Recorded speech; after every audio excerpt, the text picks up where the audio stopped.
Assalamualaikum warahmatullahi wabarakatuh.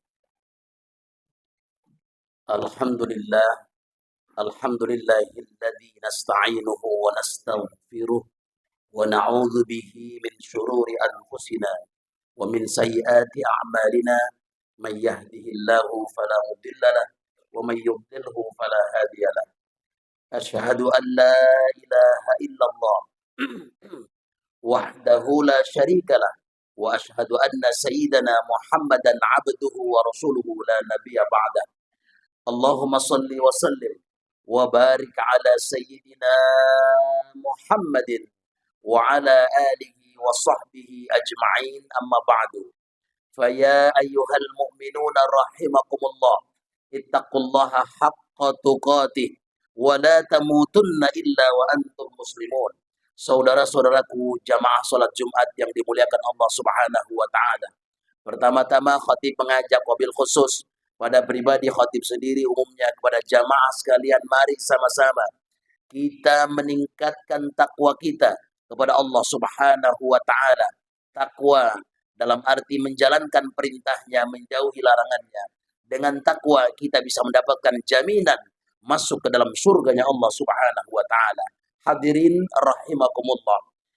Hari ini kita berada di minggu pertama bulan Muharram, satu di antara 4 bulan haram, sebagaimana Allah Subhanahu wa taala berfirman di dalam Al-Qur'an surat At-Taubah 30, Allah nyatakan bismillahirrahmanirrahim.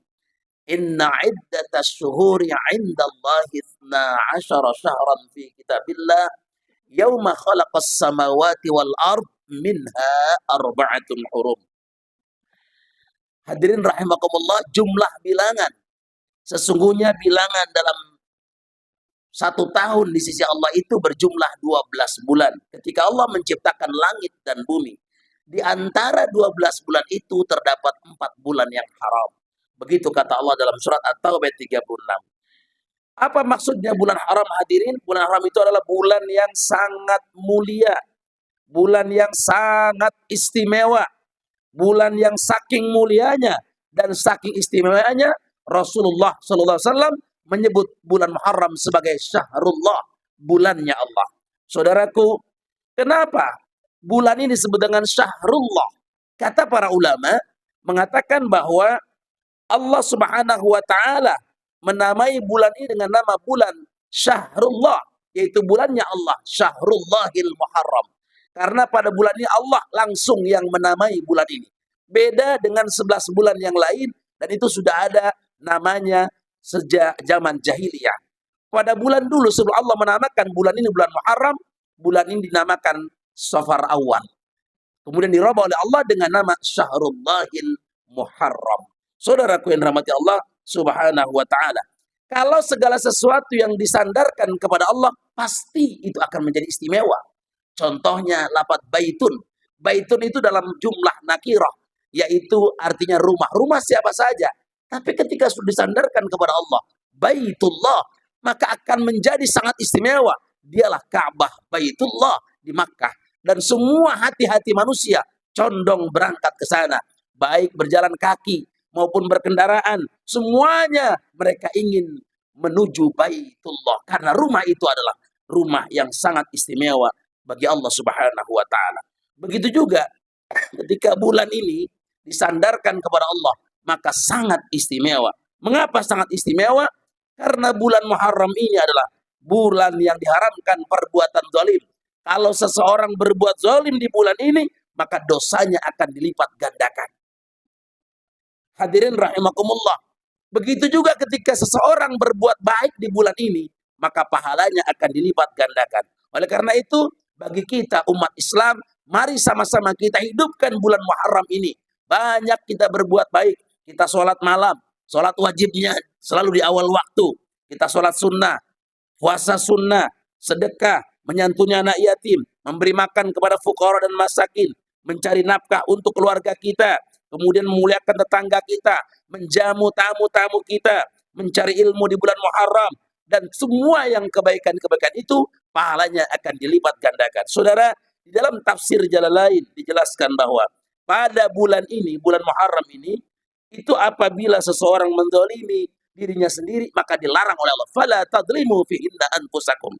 Saudaraku yang dirahmati Allah Subhanahu wa taala, oleh karena itu bagi kita pergunakan kesempatan bulan Muharram ini dengan berbagai macam perbuatan-perbuatan baik.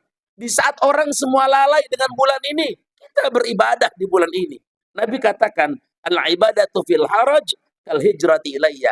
Artinya bahwa beribadah di waktu hari, di zaman fitnah, di saat manusia semua lalai, maka pahalanya seperti berhijrah kepadaku, kata Nabi. Saudara yang dirahmati Allah SWT, pertanyaannya adalah, apa saja yang menjadi istimewa di bulan yang mulia ini? Saudaraku, amalan apa saja yang sangat istimewa di bulan Muharram ini? Oleh karena itu di dalam kitab Kanzun Najah wa Surur fi Ada'iyati Tasrahus Sudur, di sana dinyatakan bahwa ada 10 amalan di bulan Asyura. Ditambah lagi ada 2 amalan yang ditambah lagi. Apa itu? Banyak berpuasa. Puasalah. Kata Syekh Abdul Hamid dalam kitabnya Kanzun Najah wa Surur fi Ada'iyati Tasrahus Sudur. Beliau katakan berpuasalah, banyak berpuasa. Kemudian sholatlah, banyak melaksanakan sholat. Zur aliman, banyak mengunjungi orang-orang alim. Waktahil ra'sal yatim, banyak menyantuni, membantu, mengusap kepala anak yatim, dalam arti membantu anak yatim. Kemudian watasodak, banyak bersodakoh di bulan ini. Kemudian waqtasil, banyak melaksanakan mandi dengan apa? Yaitu di saat kita mandi sunnah, banyak melaksanakan ibadah sholat Jumat, kita perbanyak mandi sunnah. Saudara yang dirahmati Allah SWT, adapun secara khusus amalan di bulan Muharram ini adalah yang pertama, berpuasa tanggal 9 dan tanggal 10 bulan Muharram. Saudara, pada bulan Muharram yang sangat istimewa ini, Allah memilih tanggal istimewa juga, yaitu tanggal 10 Muharram. Yaitu di mana orang kenal dengan nama Asyura, yaitu tanggal 10. Orang-orang Yahudi sangat memuliakan bulan ini, tanggal 10 Asyura ini. Kenapa? Karena mereka memuliakan ini karena Allah Subhanahu wa taala menyelamatkan Nabi Musa dari serangan Firaun. Saudaraku, mereka berkata, faqalu hada yaumun 'adzim wa huwa yaumun najjallahu fihi Musa wa aghraqa ala Firaun fasama Musa syukran lillah. Kata mereka bahwasanya hada yaumun 'adzim, hari ini adalah hari yang baik. Wa huwa yaumun najjallahu fihi Musa, hari ini adalah hari Allah menyelamatkan Nabi Musa alaihissalam dan menenggelamkan Firaun, keluarga Firaun dan seluruh tentara bala tentaranya Firaun. Kemudian fasama Musa syukranillah. Nabi Musa kemudian berpuasa sebagai bentuk syukur kepada Allah Subhanahu wa taala. Maka Nabi katakan, ya kaumnya Nabi Musa. Nabi mengatakan ini orang-orang Yahudi saat itu dikatakan, hei orang-orang Yahudi, kamilah yang lebih berhak daripada kalian. Maka akhirnya Nabi berpuasa pada tanggal 10 Asyura. Hadirin rahimakumullah, Rasulullah mendorong melaksanakan puasa di bulan Muharram ini dengan mengatakan, afdalus siyami ba'da Ramadan Syahrullahil Muharram. Seabdol-abdolnya puasa setelah bulan Ramadan adalah puasa pada bulan Allah, yaitu bulan Muharram. Hadirin rahimakumullah. Kemudian yang kedua, saudara, menyantuni anak yatim. Saudara, di dalam kitab Lataifut Taharah wa Asrarus Salah, di sana dinyatakan bahwa kemuliaan bulan Muharram itu disebutkan bahwa tahun barunya umat Islam itu adalah tahun baru Hijriah, yaitu bulan Muharram, tahun baru Islam, yang justru harus dirayakan dengan kegembiraan dan perbanyak sedekah. Makanya bulan Muharram ini orang sebut atau orang kenal dengan nama Lebaran Yatim. Mengapa? Karena didasarkan kepada hadis ke-212 dalam kitab Tanbihul Ghafilin. Di sana dinyatakan man masaha yadahu ala ra'sil yatim yauma Asyura rafa'allahu ta'ala lahu bikulli sya'ratin darajah. Kata Nabi, siapa orang yang mengusap kepala anak yatim, kemudian menyantuni, menyayangi pada hari Asyura, maka Allah akan angkat derajatnya sebanyak rambut anak yatim yang diusap oleh tangannya.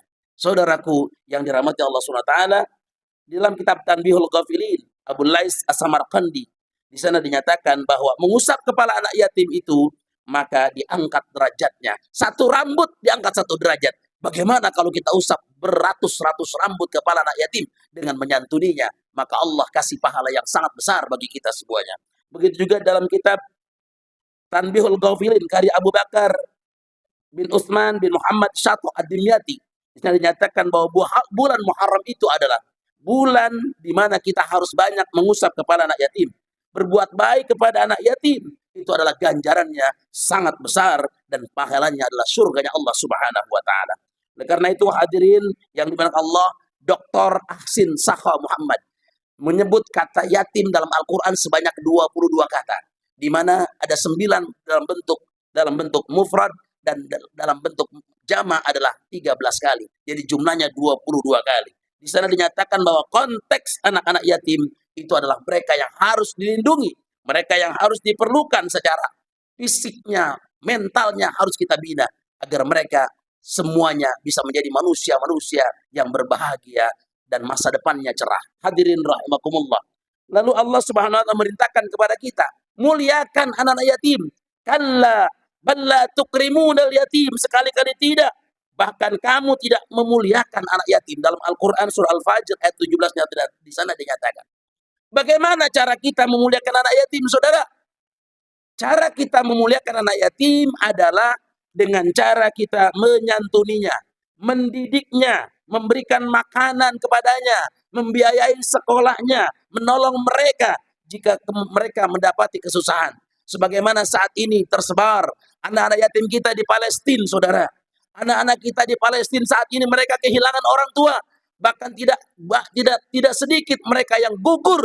Mereka sudah banyak menghafal Quran, mereka sudah banyak menguasai ilmu-ilmu Allah, ilmu-ilmu agama, tapi harus kandas karena mereka terbunuh dalam perang melawan Israel. Tapi banyak juga anak-anak yatim kita yang saat ini kelaparan, Saudara. Walaupun kita tidak berjuang mengangkat senjata, membela orang-orang Palestina dalam mempertahankan hak negaranya, tapi sebenarnya, Saudara, kalau kita bantu anak-anak yatim, kita berikan bantuan baik secara moral maupun material kita berikan ke sana, maka sesungguhnya itu adalah bentuk kebaikan yang tak ada tara nilainya di hadapan Allah Subhanahu wa taala. Mari kita bantu, kita doakan negara Palestina agar mereka mendapatkan sesuatu yang hak mereka dapatkan, itu kemerdekaan Palestina. Anak-anak yatim harus kita bantu yang ada di sana. Mereka hidupnya sengsara, mereka kehilangan rumah, kehilangan orang tua, kehilangan ayah, kehilangan ibu, bahkan mereka kehilangan segalanya. Saat ini mereka kelaparan, Saudara. Kalau kita punya uang, kita bantu mereka. Kita transfer, kita bantu kepada lembaga-lembaga yang menyalurkan ke sana. Insya Allah pahalanya sebagaimana pahala orang berjihad. Pahalanya sebagaimana pahala orang yang berpuasa. Pahalanya sebagaimana pahala orang yang melaksanakan qiyamul lail tiap malam. Jadi walaupun kita tidak pernah melaksanakan puasa sunnah, walaupun kita mungkin tidak pernah melaksanakan qiyamul lail, tapi kalau kita banyak membantu anak-anak yatim, insya Allah pahalanya seperti kita pahala berjihad, mengangkat senjata. Pahalanya seperti pahala kita berpuasa sunnah setiap hari. Pahalanya seperti kita melaksanakan qiyamul lail setiap malam tanpa berhenti. Itulah kalau kita banyak membantu anak-anak yatim. Bahkan bukan hanya di Palestina, di negara kita tercinta Indonesia juga masih banyak juga anak-anak yatim kita yang kelaparan, anak yatim kita yang putus sekolah. Mari kita bantu mereka. Bukankah kata Allah, "Ara'aita alladzi yukadzibu bid-din, fadzalika alladzi yad'ul yatim wa la yahuddu 'ala ta'amil miskin." Tahukah kamu orang yang mendustakan agama? Itulah orang-orang yang menghardik anak yatim. Jangan sampai, Saudara, kita tergolong orang-orang yang mendustakan agama. Ara'aita alladzi yukadzibu bid-din. Tahukah kamu siapakah orang-orang yang mendustakan agama? Jadi jangan sampai kita tergolong, kita padahal sholatnya rajin, puasanya rajin, tapi kita tidak pernah peduli terhadap anak yatim. Jangan sampai kita dikategorikan menjadi orang-orang yang mendustakan agama Allah, karena kita tidak pernah peduli dengan kesusahan anak yatim, yang setiap hari mereka sudah terbiasa lapar, tiap hari mereka tidak ada yang mereka bisa mengadu di dunia ini, karena mereka telah kehilangan orang tuanya. Saudaraku yang dirahmati Allah Subhanahu wa taala.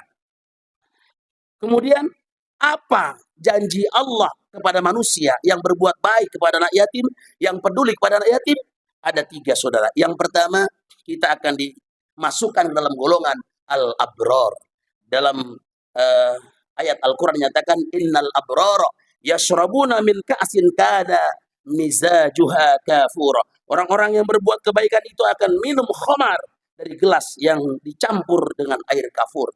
Saudaraku yang dirahmati Allah SWT, itulah janji Allah kepada orang-orang yang berbuat baik kepada anak yatim. Mereka akan diminumkan dengan air yang dicampur, air itu air yang berisi khamar, bukan khamar di dunia. Kalau khamar dia itu haram, tapi khamar di sana adalah air yang begitu manis rasanya. Kemudian dicampur dengan kapur. Kapur di sana adalah di mana air itu akan menjadi lebih nikmat dan ketika diminum tidak akan terasa haus selama-lamanya. Itulah orang-orang yang membantu anak yatim, orang-orang yang selalu menyantuni anak yatim.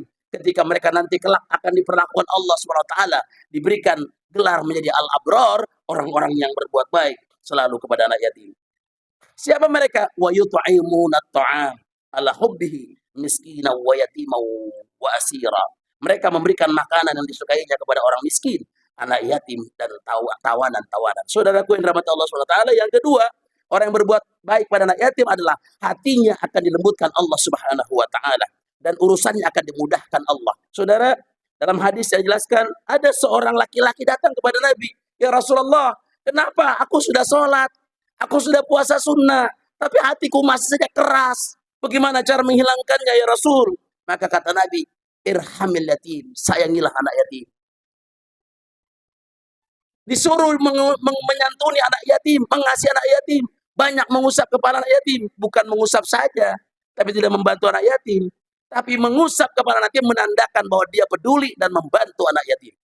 Inilah saudara. Dan yang ketiga, tadi kalau yang kedua, lembut hati kita, yang malas sholat, yang malas ibadah, yang sering emosi, yang sering marah-marah, cepat menyantuni anak yatim, insya Allah lain qalbak, akan Allah lembutkan hati kita semuanya. Mudah-mudahan kalau kita banyak menyantuni anak yatim, Allah lembutkan hati kita. Allah kasih hidayah kepada kita. Allah kasih iman kepada kita. Sehingga hati kita menjadi lembut. Dan insya Allah menjadi ahli surganya Allah Subhanahu wa ta'ala. Yang ketiga, yang terakhir adalah menyantuni anak yatim akan dapat pahala puasa jihad, puasa, dan juga qiyamul lail. Saudara, tadi sudah saya jelaskan bahwa orang-orang yang senantiasa menyantuni anak yatim, maka pahalanya seperti pahala berjihad. Pahalanya seperti dia puasa sunnah setahun suntuk nggak pernah berhenti. Pahalanya seperti dia melaksanakan qiyamul lail tidak pernah berhenti. Nabi katakan, as-sa'i 'alal armalati wal miskin kal mujahidi fi sabilillah wa ahsibuhu qala yasukul qa'nabiyu kal qaimi la yafturu wa qasaimi la yuftiru. Nabi katakan, orang yang berusaha menghidupi para janda dan juga orang-orang miskin, laksana dia itu berjuang di jalan Allah Subhanahu wa taala. Al-Qa'nabi yaitu gurunya Imam Al-Bukhari dan Muslim, Imam Bukhari Muslim, dia mengatakan bahwa aku sangka itu seperti orang yang sholat malam yang tidak pernah merasakan lelah. Pahalanya seperti orang yang berpuasa yang tidak pernah berhenti sepanjang hari. Saudaraku, begitulah orang-orang yang menyantuni anak yatim. Yang saudara dalam kitab Irsyadul Ibad ada kisah yang sangat menarik, merupakan isi daripada khutbah terakhir saya. Ada seorang sahabat, ada seorang yang bernama Atiyah bin Khalaf. Dia laki-laki, Atiyah bin Khalaf. Dia dulu pengusaha kurma yang kaya raya. Tapi akhirnya dia bangkrut, saudara. Kenapa? Ya biasa, namanya siklus kehidupan. Kadang di atas, kadang di bawah. Kadang dia jaya, kadang dia pailit. Itu biasa, saudara. Ujian dari Allah, dia pailit. Penjual kurma yang sangat dahsyat, dia pailit. Kemudian satu ketika di tanggal 10 Asyura, dia masuk ke dalam masjid. Kemudian dia berdoa kepada Allah. Ketika dia berdoa kepada Allah, kemudian ada seorang janda yang mendekatinya. Ketika dia sedang munajat, dia minta, "Ya Tuhan, berikan saya minuman, makanan, dan pakaian. Anak kami yatim tiga-tiganya saat ini yang berada di samping Tuhan, sudah tidak makan 3 hari. Dia sudah lemas, lunglai. Maka saya meminta, kalau bukan terpaksa, saya tidak akan minta kepadamu." Apa kata Atiyah bin Khalaf? Dia mengatakan, "Ya Rasulullah, apa yang harus kujawab? Sedangkan aku punya pakaian, satu-satunya pakaian ini yang kupakai. Bagaimana nanti aku di hadapanmu menjawabnya? Aku tidak punya. Tapi kalau aku tidak bagi, kalau aku tidak berikan ini, maka bagaimana pertanggungjawabanku di hadapanmu ya Rasulullah?" Akhirnya Atiyah bin Khalaf mengatakan, "Ibu, ikutlah ke rumahku." Kemudian dia pulang, dia sampai di rumah. Kemudian setelah itu dia buka pakaiannya. "Ibu, diam-diam di depan rumah saya." Pintunya ditutup, kemudian pintu dibuka. Setelah dia buka pakaiannya, kemudian dia ambil, "Inilah pakaian saya satu-satunya. Silakan ibu ambil, ibu jual, dan ini insya Allah masih laku. ibu jual dan berikan makanan untuk anak yatim kita. Saudaraku, apa kata perempuan tadi? Ya Atiyah bin Khalaf, sungguh luar biasa. Saya minta kepada Allah semoga engkau akan diberikan pakaian surga oleh Allah Subhanahu wa taala. Maka akhirnya saudara, ketika perempuan itu berlalu, kemudian Atiyah tidak punya pakaian, dia hanya ada sekedar kain yang sudah lusuh. Dia pakai untuk menutupi tubuhnya. Dia ambil wudhu, kemudian dia munajat kepada Allah. Dan dia tertidur. Dalam tidurnya dia bermimpi, saudara. Dia bermimpi di dalam ruangannya itu begitu harum rumahnya itu. Kemudian dia bermimpi bertemu dengan seorang bidadari surga yang sangat cantik. Dan kemudian dia membawa apel. Kemudian apel itu dibelah oleh bidadari itu. Dan kemudian dikasih kepada Atiyah bin Khalaf. Ketika Atiyah bin Khalaf memegang apel itu, maka apel itu keluar dan terbelah dan keluar dari belahan apel itu seorang bidadari yang cantik. Dan kemudian dia berkata, siapa engkau? Aku adalah istrimu di sorga, wahai Atiyah bin Khalaf. Lalu, untuk apa kau kesini? Aku diperintahkan Allah untuk menjengukmu. Kau sangat berbuat baik. Dari mana aku dapatkan seorang wanita yang cantik surga? Apa kata bidadari tadi? Karena engkau telah bersedekah kepada janda yang miskin, yang tidak punya, kemudian punya anak yatim. Kau berikan itu semua untuk makan mereka. Maka Allah mengijabah. Maka engkau dimasuk dalam surganya Allah. Mendengar begitu, kemudian terbangun dan kaget. Seluruh rumahnya sudah sangat wangi. Dan akhirnya dia ambil wudhu, dia sholat lagi. Dia sholat lagi. Dan di akhir sujudnya dalam wudhu dia berkata, dalam sujudnya sholat itu terakhir, di sujud terakhirnya dia bertanya, dia berkata kepada Allah, ya Allah, apakah ini benar-benar terjadi pada diriku? Kalau memang benar terjadi, ya Allah cabut nyawaku saat ini juga. Aku rindu dengan surga yang dijanjikan Allah. Aku sudah pakai dalam mimpiku itu pakaian yang begitu indah, pakaian surga yang diberikan oleh bidadari yang cantik. Maka tatkala dia sujud, saat itu juga dia meninggal dunia. Inna lillahi wa inna ilaihi raji'un. Allah cabut umurnya dalam keadaan sujud kepada Allah Subhanahu wa taala. Saudaraku, ini tertuang dalam kitab Irsyadul Ibad ala Sabilir Rasyad. Di sana dinyatakan kisah itu. Mudah-mudahan apa yang saya sampaikan pada kesempatan khutbah Jumat kali ini menggugah kita. Yuk bantu anak-anak yatim kita. Yuk kita hidupkan bulan Muharram ini dengan memperbanyak ibadah. Dengan ibadah apa saja, semua akan dilipat gandakan oleh Allah Subhanahu wa taala. Semoga kita termasuk penghuni surga yang senantiasa dimuliakan Allah Subhanahu wa taala karena kita telah berbuat baik, karena kita telah memberikan bantuan kepada anak yatim. Ana wa kafirul yatim fil jannati kahatain. Nabi katakan, saya bersama anak yatim, orang yang memelihara anak yatim, menyantuni anak yatim, itu bagaikan nanti seperti apa? Seperti dua jari dalam surga.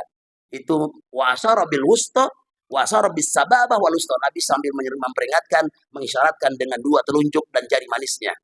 Mudah-mudahan kita semua nanti bersama Rasulullah sallallahu alaihi wasallam di surganya Allah.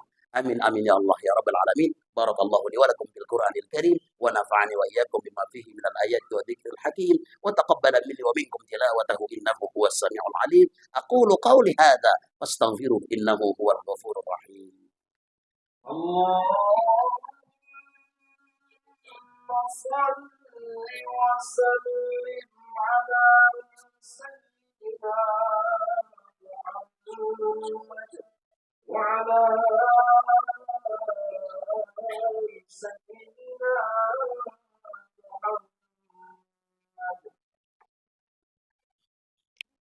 Alhamdulillah alladzi ja'ala yaumal jumu'ati ittihadan lil muslimin. أشهد أن لا إله إلا الله وحده لا شريك له وأشهد أن سيدنا محمدا عبده ورسوله أرسله الله رحمة للعالمين. اللهم صل وسلم وبارك على سيدنا وحبيبنا وشفينا مولانا محمد وعلى آله وصحبه أجمعين. أما بعد فيا أيها المؤمنون رحمكم الله اتقوا الله حق تقاته ولا تموتن إلا وأنتم مسلمون. وقال الله تعالى في كتابه الكريم أعوذ بالله من الشيطان الرجيم بسم الله الرحمن الرحيم أرأيت الذي يكذب بالدين فذلك الذي يدع اليتيم ولا يحض على طعام المسكين. وقال تعالى أيضا إن الله وملائكته يصلون على النبي يا أيها الذين آمنوا صلوا عليه وسلموا تسليما. اللهم صل وسلم وبارك على سيدنا محمد سيد الأنبياء والمرسلين وارض اللهم عن أربعة الخلفاء الراشدين أبي بكر وعمر وعثمان وعلي رضي الله عنهم وعن التابعين ومن تبعهم بإحسان إلى يوم الدين وعلينا معهم برحمتك يا الله يا أرحم الراحمين. اللهم اغفر للمسلمين والمسلمات والمؤمنين والمؤمنات الأحياء منهم والأموات إنك قريب مجيب الدعوات يا قاضي الحاجات ويا كافي المهمات إنك على كل شيء قدير. اللهم ربنا افتح بيننا وبين قومنا بالحق وأنت خير الفاتحين. ربنا اغفر لنا ولوالدينا وارحمنا وارحمهم كما ربونا صغارا ولجميع المسلمين والمسلمات والمؤمنين والمؤمنات برحمتك يا أرحم الراحمين. ربنا آتنا في الدنيا حسنة وفي الآخرة حسنة وقنا عذاب النار. عباد الله إن الله يأمر بالعدل والإحسان وإيتاء ذي القربى وينهى عن الفحشاء والمنكر والبغي يعظكم لعلكم تذكرون. فاذكروا الله العظيم يذكركم واسألوه من فضله يعطيكم ولذكر الله أكبر. أقم الصلاة.